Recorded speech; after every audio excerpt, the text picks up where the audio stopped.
টেলিস্কোপের পর মহাকাশে প্রথম মিশন, যেখানে সবাই নারী। মহাকাশে যাচ্ছেন বিশ্ববিখ্যাত মার্কিন পপ গায়িকা কেটি পেরি।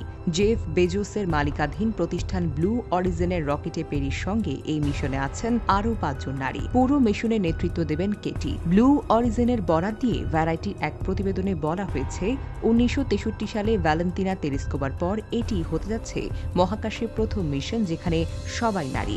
এই যাত্রায় কেটি পেরি ছাড়া আরও থাকবেন জেফ বেজোসের বাগদত্তা লরেন সান্তেজ, সঞ্চালক গেইল কিং, সাবেক নাসার বিজ্ঞানী আয়েশা বই, মানবাধিকার কর্মী অ্যামান্ডা গুয়েন, চলচ্চিত্র প্রযোজক ক্যারিয়ান ফ্লিন। প্রতিবেদনে আরও বলা হয়েছে, এই বসন্তেই NS-31 মিশনটি মহাকাশে যাত্রা করবে।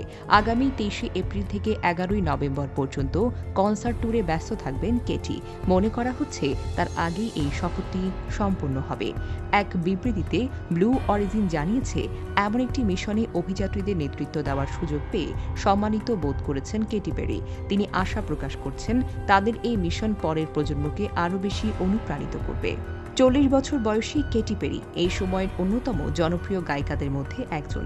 ২০০১ সালে ক্যারিয়ার শুরুর পর কেটি হয়ে উঠেছেন সময়ের সেরা পপ গায়িকাদের মধ্যে একজন। তার সর্বশেষ স্টুডিও অ্যালবাম 143 প্রকাশিত হয় গত বছর, তবে অ্যালবামটি সেভাবে সাড়া ফেলতে পারেনি। গানের জন্য এ পর্যন্ত ৫ বার আমেরিকান মিউজিক অ্যাওয়ার্ডস ও ৫ বার বিলবোর্ড মিউজিক অ্যাওয়ার্ডস জিতেছেন তিনি।